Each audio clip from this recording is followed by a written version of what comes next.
No matter the location, from O-A-K-L-A to LV, I'm a Raider. Raider Nation, what's going on? Today's show is presented by Panda Supps. Are you in the best shape of your life? If you're sitting there and you're like, you know what, Mitch, I'm not, then head on over to pandasupps.com and use code TRAININGCAMP for 45% off. Usually we only do 40%. We're doing 45%. This deal ends when training camp starts for the Las Vegas Raiders. So we're hoping our players are in the best shape of their life, but I also want you to be in the best shape of your life. Take care of yourself. It's pandasupps.com. That link is available in the chat and in the comments. Use code TRAININGCAMP at checkout. All right, this first one's coming in from Daniel. What up, brother? So would you do the trade for Rodgers, 3 first-rounders, and Carr? GB will resign Adams, and Adams wants to play with Carr. So 3 first-rounders and Derek Carr for Aaron Rodgers. I actually don't think that you have to give up that much simply because Rodgers does not want to be a Green Bay Packer. And the way I look at it, the Raiders should get 2 first-round picks for Carr. So 5 first-rounders for Aaron Rodgers, someone who's near the end of his career, and then you're probably going to have to pay him a lot of money. Like, it's actually not that crazy, and I know a lot of people are like, oh, no, I would never do it. If you were to tell me right now 2 first-round picks and Derek Carr for Aaron Rodgers, then I would go ahead and say yes for. All right, Junior, what up, man? I want to see a rematch, Raiders versus Chiefs. Well, luckily, you'll get to see it twice this year because they're in the same division, and I'll be doing a watch party for both of those games, and those are by far the best watch parties we do. But I do think it's funny. Like last season, the Raiders outplayed the Chiefs for 8 quarters, and if they can go ahead and do it again, maybe Derek Carr, maybe the Raiders is the Chiefs' kryptonite. I don't know. People are talking. All right, what up, Joe? Joe Patino. Why in the F is Lawson still on the team? You know, apparently he's looked halfway decent in training camp, but I also, this is going to be me being like kind of saying bad things about Gruden. Gruden loves veterans, and I really believe that he sees Nate Hobbs, who's a young guy, sees Amik Robertson, who's a young guy, and even Gus Bradley sees somebody like Lawson and like, all right, we're going to hype him up a little bit. But I'm kind of with you. He wasn't good last year. He's already gotten busted for PEDs twice. And if he's taking PEDs and he was as bad as what he was last year, and if he's not going to take them this year, it's not going to make him worse. So, like, I don't know, man. I'm good on Nevin Lawson. What up, Ralph? Appreciate the super chat, my brother. Mitch, who are the 5 cut candidates? And love the show. Keep it up, bro. So, we did a cut candidate video before, so Raw, what I want you to do is go check out my cut candidates video that I put out probably a few weeks ago. But off the top of my head right now, players that I think would probably be the most likely to move on from, Jalen Richard, I'm still going to say because $3.5 million is a lot to pay for your third running back. Brandon Parker is another name to keep in mind because of the way the Raiders have moved around their 2018 draft picks. And if I got to throw out another name, I don't really want to say this because that would be shocking, but Tanner Muse, if the Raiders want to keep Darren Lee, they could actually decide to move on from somebody like Tanner Muse. All right, day by day 365. Are you trying to copy me? Give me a training camp sleeper on the offense and on the defense. All right, so since training camp is starting on July 27th, I know the hype is starting to get there. If I had to put out a name, I would say on the offensive side of the football, I'm going to go Bryan Edwards. It might not be a sleeper to some people, but when I see Bryan Edwards not getting drafted in fantasy leagues or when I see people not bringing up Edwards' name, I'm kind of like you need to think about him a little bit more. And then on the defensive side of the football, I'll go Carl Joseph because reports have been really excited about Jonathan Abram, but if he's not ready to grow up and he's not ready to take that next step, I know the Raiders are excited about Joseph, and I also think he would excel pretty well in a Gus Bradley-style scheme. So just 2 players to keep in mind. Let's go to Brian. I see Crosby and Njakue making our DA top 10. Do you, Mitch? I'm still going to go ahead and say no, simply because the secondary, there's a lot of unproven pieces. As much as I like Crosby and Njakue, I'm excited about our defensive tackles, but Solomon Thomas is still kind of an unknown commodity. Quentin Jefferson is a good player. He's not a great player. Jonathan Hankins is a good run stopper. Top 10's a tough one to sell. Even top 15's tough to sell, but at this point, I'll take top 20 because Derek Carr's never had a top 20 defense.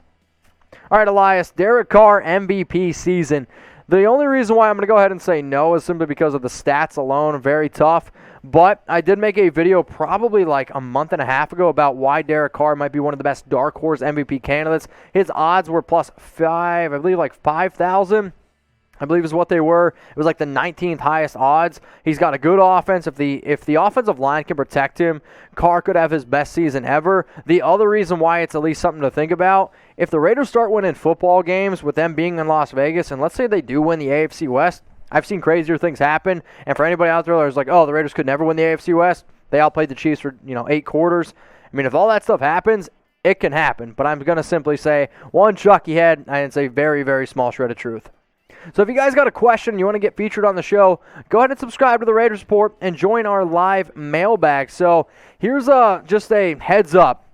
Going forward, we might start doing subscriber-only mailbag. So what does that mean?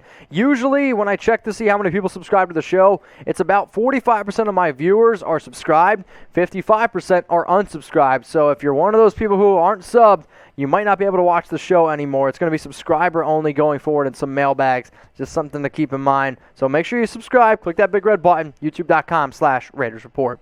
Let's go to Philip Jules. What would we need to do to get Brain Poole? Offer him a contract. I can't believe that one of the best slot corners in the NFL, not just free agents, one of the best slot corners in the NFL is still out there on the market. 1 year, $5 million. I would do that. 1 year, $4 million. I would do it. You need to be able to figure out a way to not have Nevin Lawson be your starting corner. If Nate Hobbs and Amik Robertson show you something and you have confidence in them, that's a different story. But if you're telling me right now that Nevin Lawson is beating those two players out, that scares the hell out of me. So let's go out and get Brain Poole. What up, Brian? With Akers going down for the season today with the Rams, do you feel better about the Kenyon Drake signing?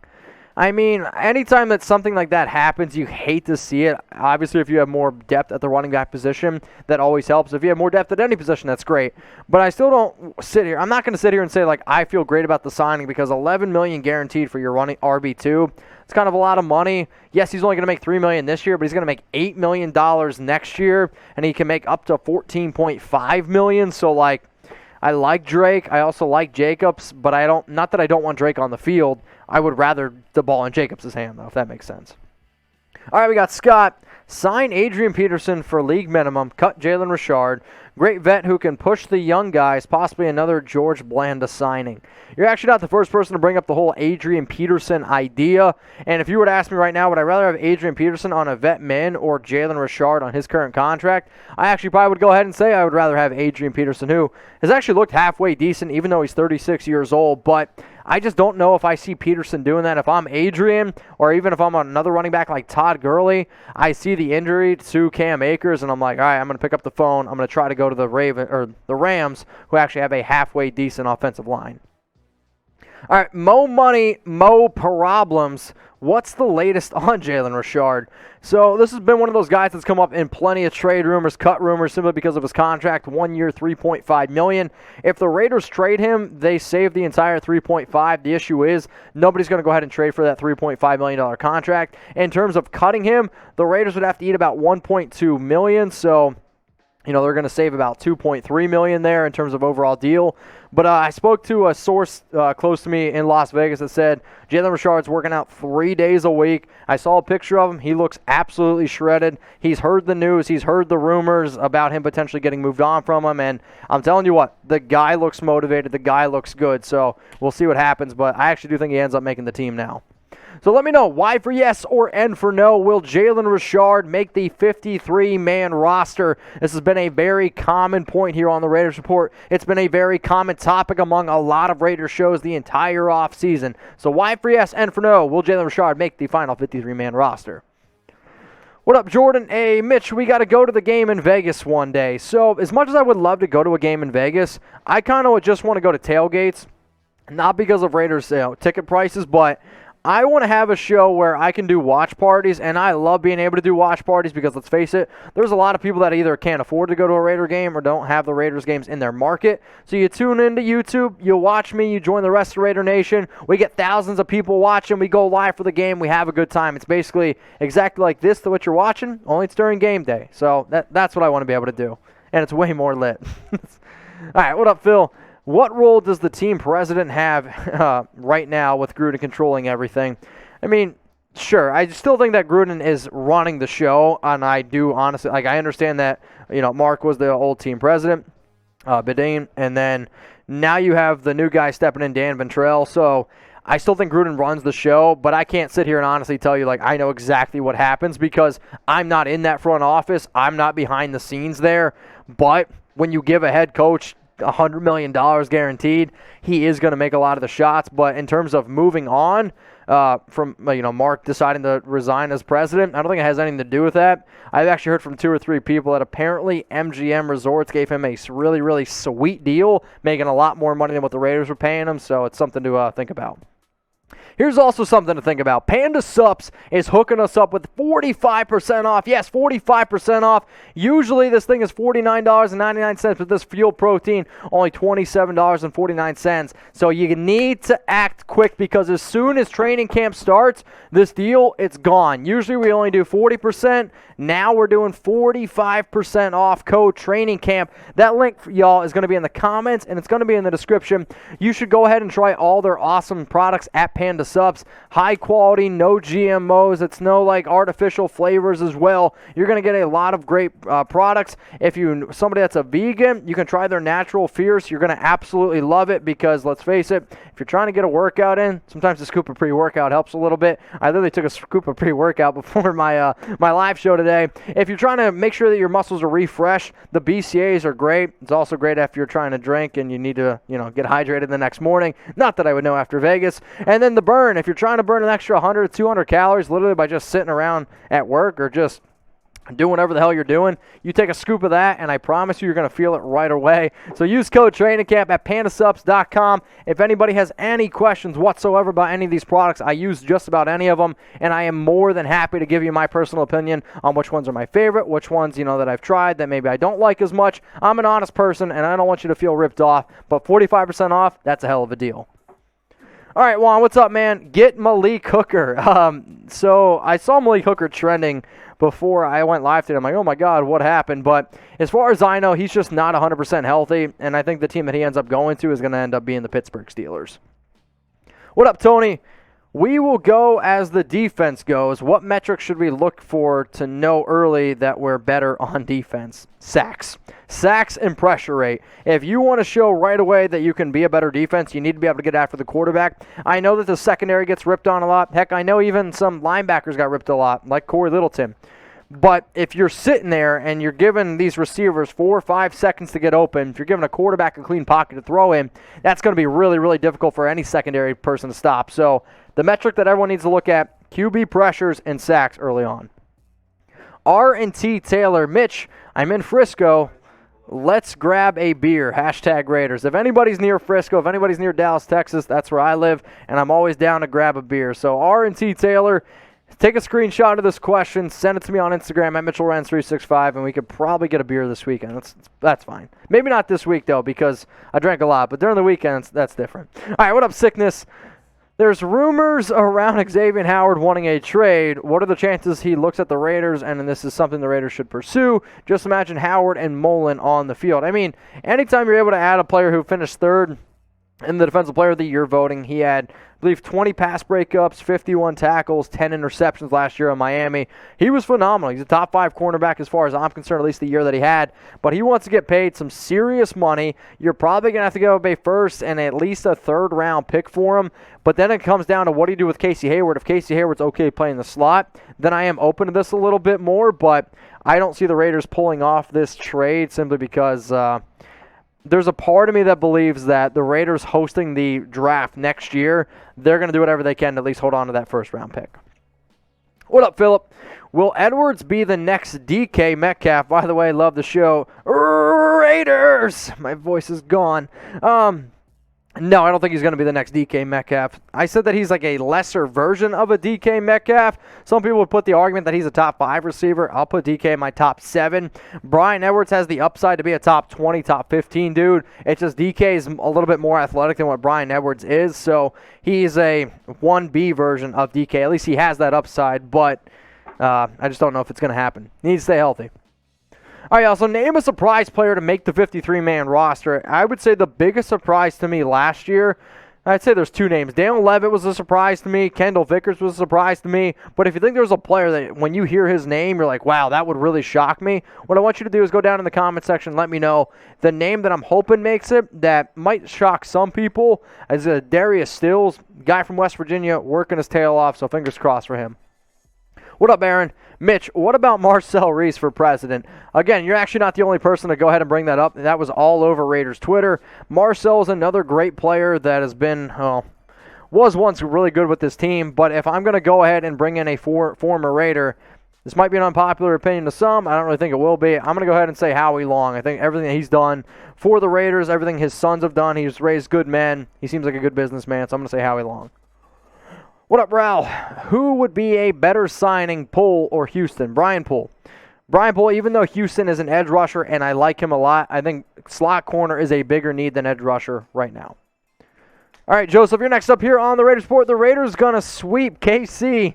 I give that one only one Chucky head. Say it's a small shred of truth. Sweeping the best team, if not a top 3-2 team in the NFL, is never easy to be able to do. The Chiefs are also going to carry a chip on their shoulder for the way that they played last year against the Raiders, but it's possible. We outplayed them last year. So speaking of KC, I want everyone to type FKC down in the comments section right now for a shout-out because I love that Jeremy's thinking ahead. We did this a little bit earlier on today's live show, some FKC. So if you want a shout-out on here on the live show, we got 525 people watching. Rustin Long got an FKC. I got Sport, Gorgon, Phillip, Untouchable Raider, and Bryant G. If you want a shout-out, go ahead and type FKC. All right, let's go to J-Day. You're up next, man. Will Waller have a breakout season stat-wise? I'm going to say no because Waller is already broken out. Like, when you're talking about a dude last year who had 107 catches, led all tight ends and grabs, that's a breakout. Technically, his breakout was in 2019. He had a better year in 2020. So in terms of a breakout season, no. Can he have a better year than he had last year? Sure. I just don't see that happening because the Raiders are going to spread the ball out a little bit more with some of these other receivers. What up, Untouchable Raider? Love the new logo. Why are you people hyping up Theo Riddick? He's not that good. I like Trey Regis. See, the issue is Riddick and Regis are two totally different running backs. Riddick can catch. Riddick's probably more of a slot receiver at this point in his career than an actual running back. Regis is more of a bulldozer, UDFA from I believe it's from Louisiana, Lafayette, or Louisiana, one of the two. He's a raging Cajun. Either way, though, I don't really think people are hyping up Theo. It's just like if you're going to move on from Jalen Richard, you probably want a pass-catching running back. That's more Theo Riddick. If you want more of a bowling ball running back to maybe keep Jacobs and Kenyon Drake healthy, then you go with a guy like Regis. William Merchant, which DT steps up and gets consistent interior pressure? I'll say that you're going to see Jonathan Hankins more on running downs. You're going to see Solomon Thomas more on passing downs. And then Quentin Jefferson's going to be the guy that's sprinkled in there all over the place. So it depends what kind of situation the Raiders are going up against personally. But, I think the guy who's going to get more consistent pressure might actually be Jefferson. But the guy that's got the highest upside is actually somebody like Solomon Thomas because this is the scheme that he played in Stanford. Nick G, appreciate the super chat. My G, you think Edwards can fill Crabtree's role as an end zone threat? I think the issue is Crabtree and Brian Edwards are two totally different players. Like, Crabtree was a mastermind of a route runner. He is one of the best route runners I've ever seen coming out of college. Like, when he first came out of Texas Tech, he was the wide receiver of the year, I believe, in 2006 and 2007. Also on the cover of NCAA football, which I love. But he was a route running master, and he had great hands. At least there were certain seasons he did. Then he came down to some of the later years where he didn't. But Edwards is more built on physicality, being able to high point the football and just being more of a physical specimen. So they're not quite the same player, but can Edwards dominate in the red zone? That's the hope. All right, this is the last question coming in here. Let's get some more super chats. Jay Youngblood, going off Scott's idea, bring Adrian Peterson on as a player coach. See how he does. If he coaches well, bring him in as a RB coach next season. That's kind of a funny option. However, I've actually heard from some people that Adrian Peterson isn't the smartest running back. He's just super physically gifted. So that just happens to be the case with some guys. So in terms of bringing in Adrian Peterson as an RB coach, I'm going to say no to that. If you want to bring in an RB coach in terms of still being able to sit or still playing, if you will, I'm probably going to go ahead and say Frank Gore. I'll take Frank Gore over Adrian Peterson every day of the week because I think he's a smarter running back than Adrian Peterson.